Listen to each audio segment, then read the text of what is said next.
The next repair we're going to do is one that everybody asks about, and that's a cross grain repair.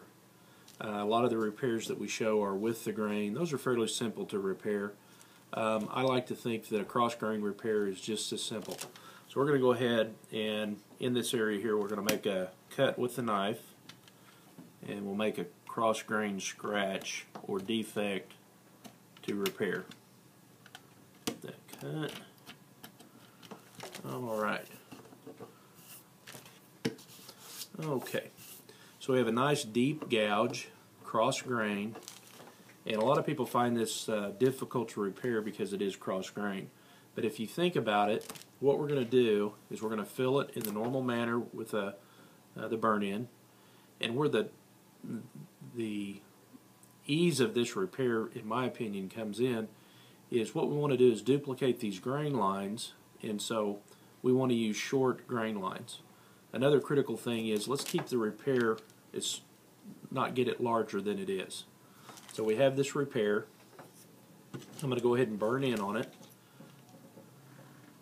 Again, I'm going to melt the material onto the blade of the knife, and I'm going to drip it carefully into the defect. I'm going to use the tip of the knife to drag the material along, and I want to make sure that it's completely filled.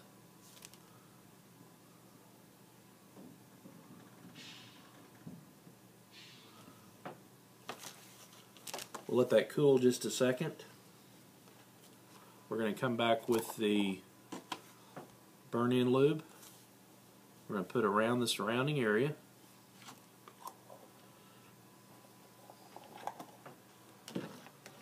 And we'll come back and level that. Now, going cross grain is really not a problem.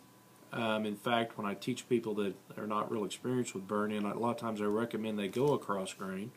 And the reason for that is if you're going across grain and you hesitate and stop, the knife will burn the finish, but it'll be with the grain, and it's a little bit easier to take care of a with the grain damage than it is cross grain. But with this cross grain damage, I think we're going to see that it's fairly simple to repair. So we're going to take and level this repair.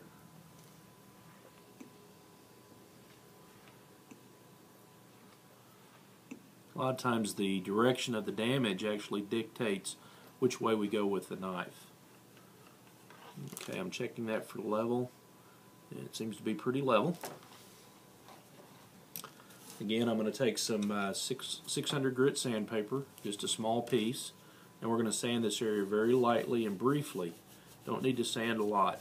That's plenty of sanding. Way to check to see if we're level is actually turn your head away, and if you can feel or locate the defect with your finger, it's not level. So if it feels good, it's nice and level, then we can go on to the graining portion.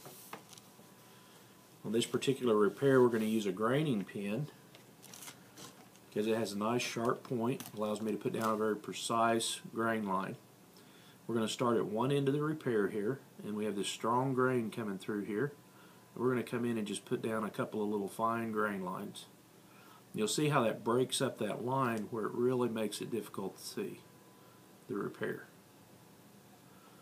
We'll just move over, looking at the individual grain lines and mimicking those. I don't go a long ways outside of the repair field. I'm trying just to do the repair field itself.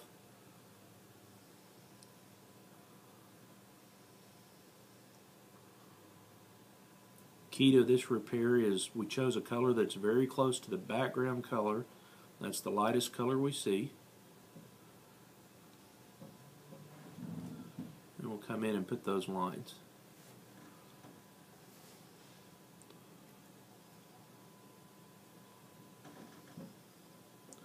And that takes care of a cross grain repair. We'd come back with a clear coat and put over the top of it, and that would lock in our color and finish the repair.